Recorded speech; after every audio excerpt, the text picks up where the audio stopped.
আসসালামু আলাইকুম ওয়া রাহমাতুল্লাহ। রজব মাস চলতেছে, যে মাসে আমাদের একটা ক্যাম্পেইন নামাজ মস্কের দৃঢ় প্রতিজ্ঞা নিয়ে নামাজের আলোচনা চলতেছিল। নামাজটা শুধুমাত্র নামাজ বান্দাকে দেওয়ার জন্যই আল্লাহ রসুলের মেরাজের ঘটনা, না হয় রাসূলকে জান্নাত জাহান্নাম দেখানোর মধ্যে কি আছে, এবং আল্লাহ তাআলা রাসূলের সাথে কথা বলার এত স্পেশাল একটা মুহূর্ত তৈরি করার কি আছে? চাইলেই তো যখন তখন কথা বলতেন। একটা হাদিসের মধ্যে আসছে, আল্লাহ রসুল সাল্লাল্লাহু আলাইহি ওয়াসাল্লামকে আল্লাহ তাআলা, লম্বা হাদিস, সারমর্ম হচ্ছে আল্লাহ তাআলার হাত রাসূলের পিঠের উপরে রাখছেন। মুসলিমের হাদিস, রাসূল বলেন যে হাতটা যে রাখা হয়েছে আমার পিঠের উপরে, আমি ওটার একটা ঠান্ডা ভাব অনুভব করছি। এরপর আল্লাহ বলছেন সালতু আতা, কি চাও সেটা তোমাকে দেওয়া হবে। রাসূল কয়েকটা দোয়া করছেন, তার মধ্যে একটা দোয়া হচ্ছে আল্লাহুম্মা ইন্নী আসআলুকা ফিআলাল খায়রাত ওয়া তারকাল মুনকারাত। আল্লাহ ভালো কাজ করার তৌফিক দান করেন, খারাপ কাজ থেকে বেঁচে থাকার তৌফিক দান করেন। মানুষ নিজের যোগ্যতায় ভালো কাজ করতে পারে না, আবার নিজের যোগ্যতায় খারাপ কাজ থেকে বাঁচতে পারে না, আল্লাহ যদি না চান। তো আল্লাহ তাআলা তো যখন তখন রাসূলের সাথে কথা বলতে পারতেন। এত স্পেশাল মুভমেন্ট গুলা তৈরি করে পুরা পৃথিবীর সমস্ত টাইমকে অফ করে সপ্তম আসমানের উপরে আরশ আজিমে নিয়ে আল্লাহ রসুলের সাথে কথা বলছেন। এই মূল সবকিছুর সার নির্দেশ হচ্ছে বান্দাকে 5 ওয়াক্ত নামাজ দান করবেন। এই কারণেই এত নামাজের গুরুত্ব বাড়ানোর জন্যই এই ঘটনাটা এত স্পেশাল ভাবে আল্লাহ তাআলা সংগঠিত করছেন।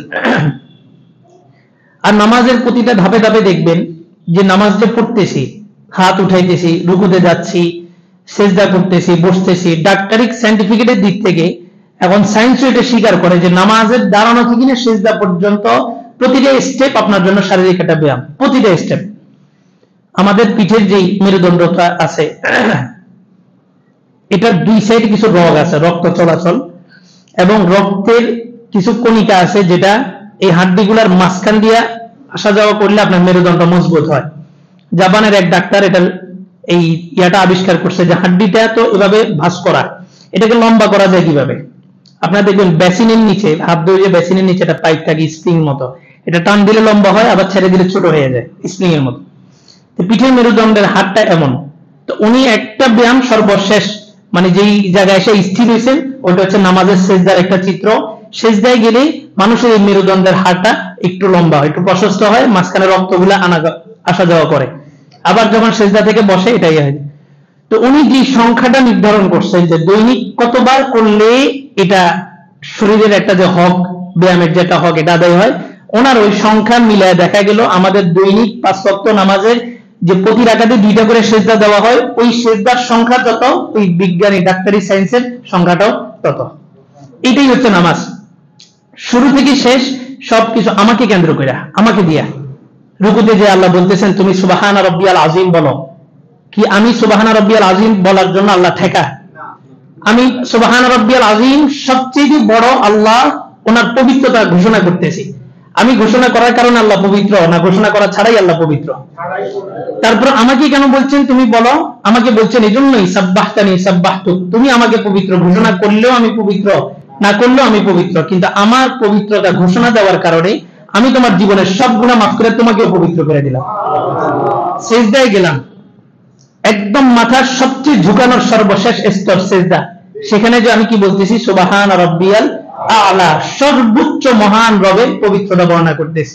আল্লাহ বলেন আ'লাইতানি আ'লাইতুক, আমি আল্লাহকে মহান বলার কারণে আল্লাহ মহান হয়েছেন না, আল্লাহ আগে থেকেই মহান আছে। তাহলে আমাকে কেন বলছেন তুমি মহান বলো? আল্লাহ বলেন যে আ'লাইতানি আ'লাইতুক, তুমি আমাকে মহান বলো, আমি তোমাকে মানব জাতির মধ্যে মহান করে দিব। একদম তাকবীর থেকে নিয়ে সালাম ফিরানো পর্যন্ত প্রতিটা স্টেপের আলোচনা করলে আলোচনার সারমর্ম এটাই। এই নামাজের এই পয়েন্টটা আমার জন্য দেওয়া হয়েছে। সূরা ফাতিহা আল্লাহর জন্য না, আমার জন্য।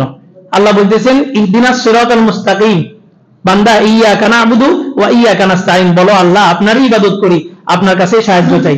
আল্লাহকে কিভাবে নরম করতে হবে আল্লাহ আমাদেরকে শিখিয়ে দিতেছেন, যে তোমরা আমাকে এটা বলো আমি নরম হব, আর তোমরা আমার কাছে চাও, সালতু আতা, যা চাইবা তাই দেওয়া হবে। তবে বান্দা তুমি কি চাইবা? তুমি চাইবা দুনিয়ার গাড়ি বাড়ি, এগুলো তোমার জন্য ভালো হবে না। তুমি আমার কাছে কি চাইবা? ইহদিনাস সিরাতাল মুস্তাকিম, আল্লাহ সব কিছুর মধ্যে আমাকে সঠিক রাস্তাটা দেখান। এই সঠিক রাস্তা কোনটা? যে রাস্তায় চলতে গেলে রাস্তার শুরুতে তোমার জন্ম, শেষে আছে জান্নাত। এই রাস্তাটাই হচ্ছে ইহদিনাস সিরাতাল মুস্তাকিম। ডাইনেও যায় না, বামেও যায় না, গায়রিল মাগদুবি আলাইহিম ওয়ালাদ-দাল্লিন। ডানে ইহুদি, বামে নাসারা খ্রিস্টান, তুমি সোজা চলবা।